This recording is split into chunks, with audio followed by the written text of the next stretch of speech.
கன்னிராசினியர்களுக்கு வணக்கம். குரு தரும் சகட யோகம் எப்போது என்ன பலன்கள் கிடைக்கும் என்பது குறித்தான முழுமையான பதிவு தான் இந்த வீடியோல நம்ம விரிவா பார்க்க போகிறோம். அந்த வகையில் கன்னிராசினியர்கள் பொறுத்த வரைக்கும் எல்லோர் வாழ்வும் ஒரே மாதிரி இருப்பதில்லை. வாழ்க்கை மேலே நன்மைகளோடு உயரத்திற்கு செல்வதும் நன்மைகள் அற்ற வாழ்விற்கு வரும் அமைப்பை கொண்டுள்ளதாகவும்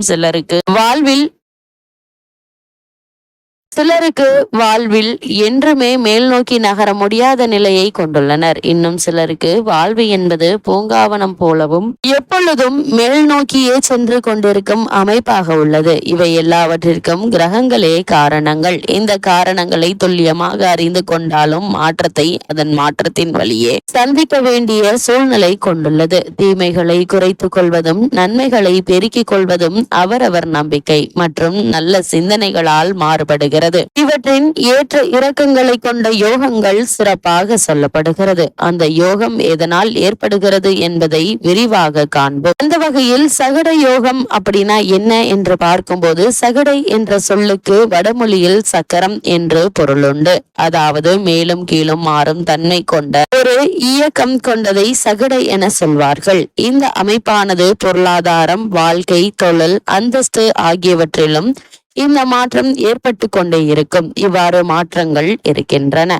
ஆகவே இந்த யோகம் கொண்டவரின் ஜாதகத்தில் அமைப்பானது வியாழன் என்ற கிரகம் தனக்காரகன், புத்திரக்காரகன், அறிவுக்காரகன், யோகக்காரகன் என சொல்லிக் கொண்டே செல்லலாம். அப்படிப்பட்ட வியாழன் சந்திரனுக்கு 6ஆம் பாவம், 8ஆம் பாவம், 12ஆம் பாவங்களில் அமைய பெற்றால் அந்த ஜாதகம் சகட யோக ஜாதகம் என்று பெயர். இந்த சகட யோகத்தில் சில விதிவிலக்குகளும் உண்டு. இந்த யோகத்தால் என்ன மாதிரியான பலன்கள் எல்லாம் கன்னிராசினியர்களுக்கு ஏற்படும் என்று பார்க்கும்போது, திடீரென பெரும் தொகையை சம்பாதிக்கும் அல்லது பெரும் அமைப்பை கொண்டவர்களாக இருப்பார். திடீரென பெரும் தொகையை இழந்து என்ன செய்வது என சொல்ல முடியாமல் மன உளைச்சலுக்கு ஆளாகும் அமைப்பு கொண்டவர்கள். இவர்கள் சிந்தனை எல்லாம் எப்படியாவது பொருள் ஈட்ட வேண்டும் என்ற மனோபாவம் கொண்டிருப்பர். செய்யக்கூடாத செயலை செய்ய வராத செயலை செய்து அவமானத்தையும் பொருள் இழப்பையும் சந்திப்பர். யார் சொல்லையும் இவர்கள் கேட்க மாட்டார்கள். எனக்கு எல்லாம் தெரியும் என செய்து சிக்கலை இவர்களே உருவாக்கி கொள்வர். நல்ல குழந்தை பாக்கியங்களை பெற்றவர்களாக இருப்பர். அந்த குழந்தைகளுக்கு